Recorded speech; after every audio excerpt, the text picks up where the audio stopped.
This is your complete guide to the FA Cup final or any match played here at Wembley Stadium. How to get tickets, how to get here, where to eat, what to do around the stadium, and how to have the most amazing time in one of the biggest games of football on the planet.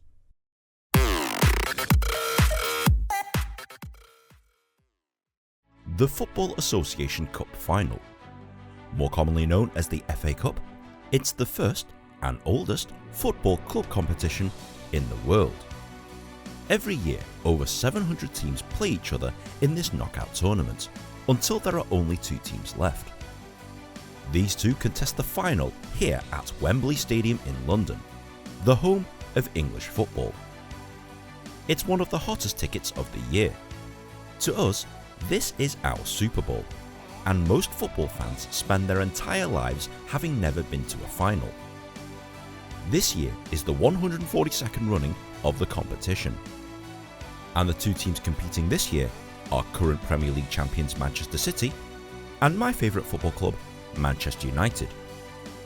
Even though we're crosstown rivals and have been sworn enemies since 1881, neither team has played each other in an actual FA Cup final.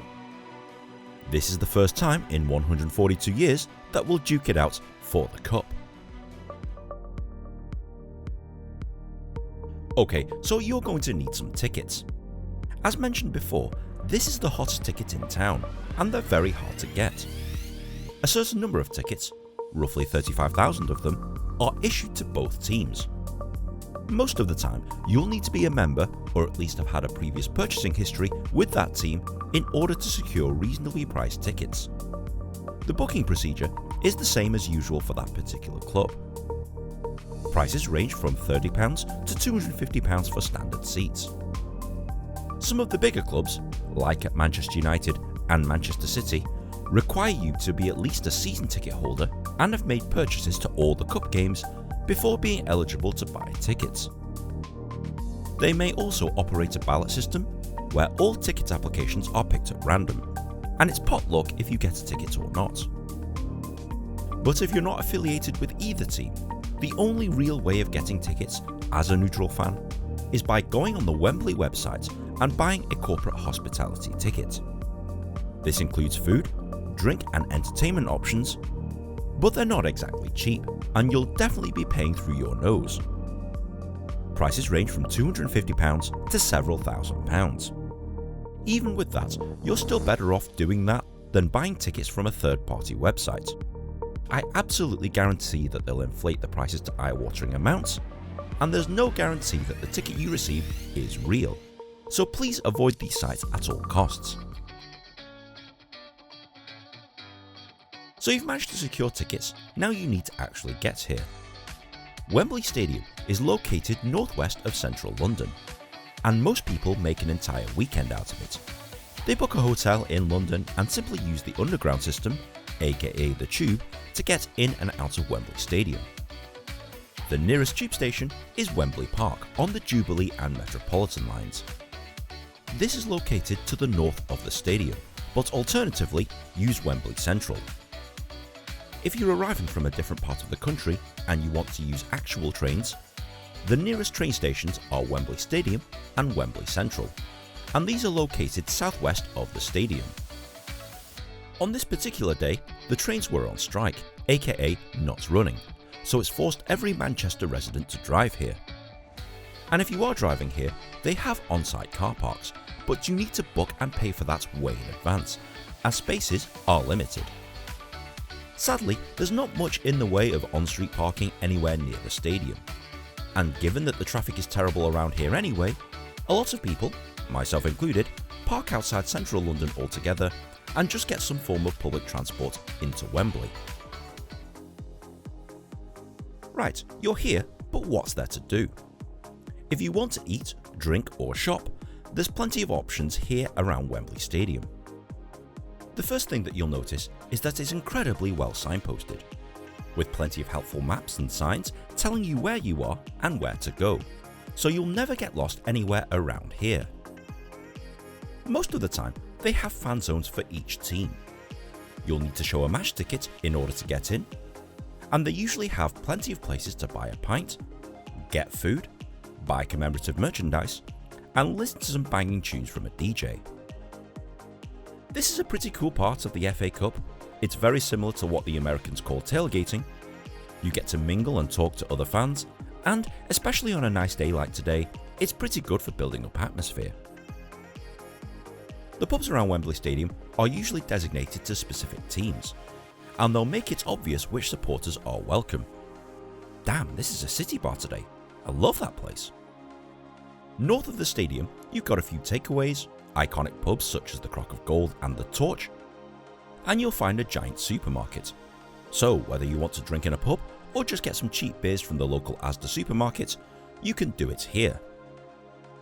West of the stadium, you'll find London Designer Outlet, where you could technically go shopping before the match, but unless you plan on wearing that bright pink bikini you just bought right now, you won't be able to bring that into the stadium with you.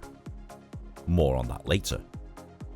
There's a few eateries here too, and plenty of places to drink. Southwest of the stadium, near Wembley Central, you'll mainly find fast food joints.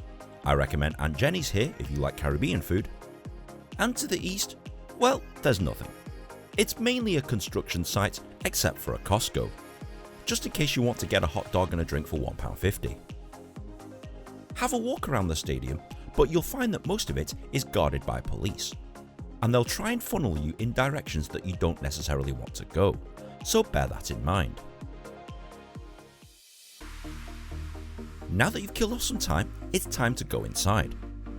But be warned, the queues to get in are pretty hefty, and they'll advise you to arrive at your designated entrance at a specific time slot, so that you're not standing outside in a queue when the match is starting. They operate a strict no baggage policy, so if you bring in anything that's larger than a sheet of A4 paper, you will be refused entry. You can drop off your bags at one of the many bag drop facilities around the stadium at a charge. You'll be security checked, airport style, before you need to scan your digital ticket at the turnstile. Once you scan in, walk through and you're inside the stadium. As this is the home of football, it's a massive stadium with massive concourses. If you're in the cheap seats, your concourses are rather quite basic. If you're at Club Wembley, it's a little bit nicer. And if you're in the suites, it's very nice indeed. The food prices, well, it's stadium pricing, obviously. A little on the high side for my liking, but it's not super exorbitant compared to a lot of other places that I've been to. My advice is to enter the stadium about an hour before kickoff, to get yourself settled, watch the teams warm up, and soak up the pre-match atmosphere. And during a final, you usually get freebies on your seat. This year, it's a flag and a bucket hat, so that's pretty cool. But there's usually a few people stealing other people's stuff, probably to sell on eBay, and that's not so cool. And this is what it sounds like on the concourses.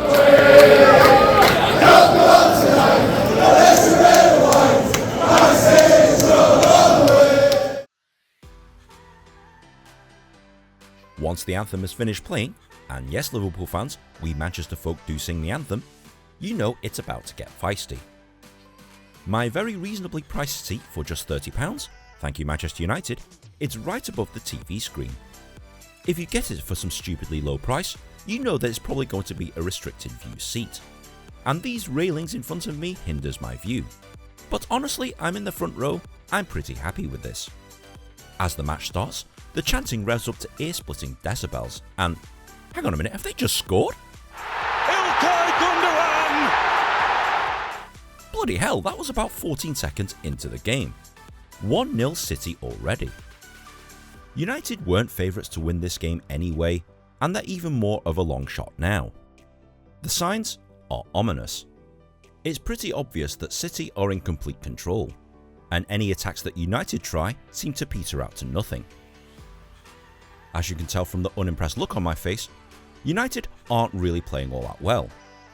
David De Gea feigns an injury so that both teams can get a water break. This is just a strategic move, he's not actually injured. But we definitely need a spark from somewhere, and hang on a minute, was that just handball? The referee has to take a look at that. Yep, it's handball, it's a penalty to United. Come on Bruno, level it up for us. United are back in the cup final. It's 1-1 and United fans have sprung back into life. It's a nice atmosphere when the fans are chanting, the flares are burning, and the players respond accordingly. And we finished the first half the better of the two teams in my opinion. Right, it's half time and we've got a game on our hands. By the way, if you are in the cheap seats, you'll notice that most people like to stand. And when people can't see, they end up blocking up the stairways. And the staff do nothing about this. So this is just a warning if you're sat right at the top of the stadium like I am. During the second half, City start the brighter of the two. Gundogan, he got it, and he's got another one.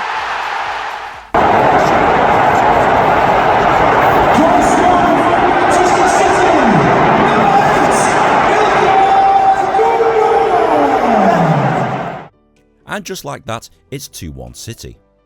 They've restored their lead and their quality is shining through at the moment. They're Premier League champions for a reason, and one of the reasons is that they don't panic. They've got everything pretty much under control. And even though United are trying their best to try and mount attacks, quite a lot of them are falling short, some of them are missing completely, and some are so close.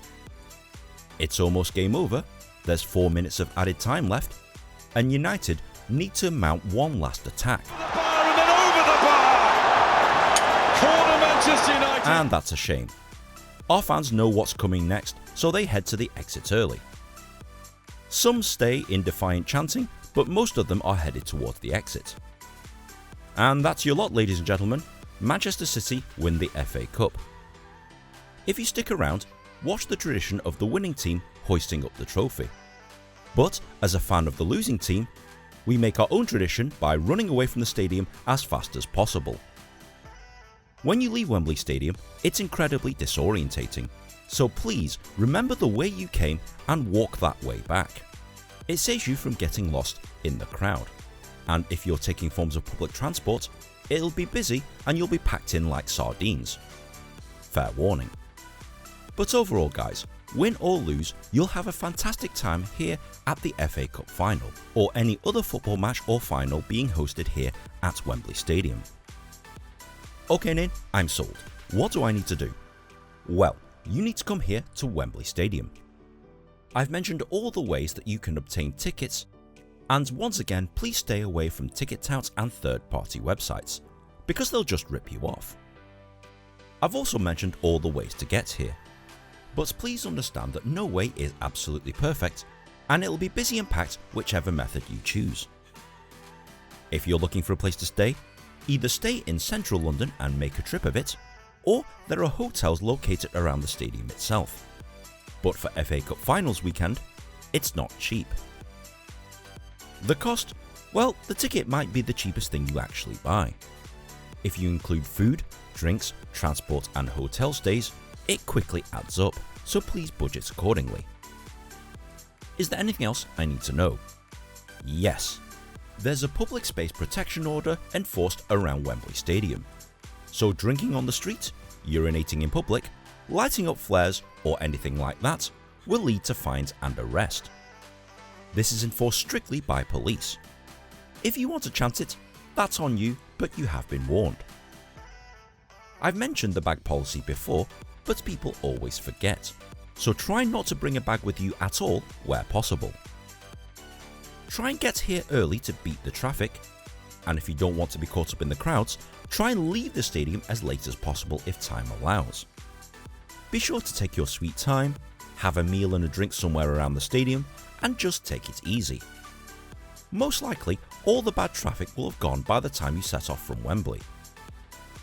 Everywhere around Wembley has step-free disability access, so if you've got mobility issues, you'll be well catered for here. If you have enjoyed this video or found it helpful, please be sure to like, share and subscribe. Comment on that comment section below, and if you've got any other bucket list ideas, you know what to do, tweet them at me. If I get enough suggestions, I'll make a video about it. But guys, thanks very much for watching, and we'll see you in the next episode. Right, Sam, what do you reckon? What's the score going to be today? 1-0 to United. It'll be a tough old game, but we'll do it. I reckon. How about you, Nicola?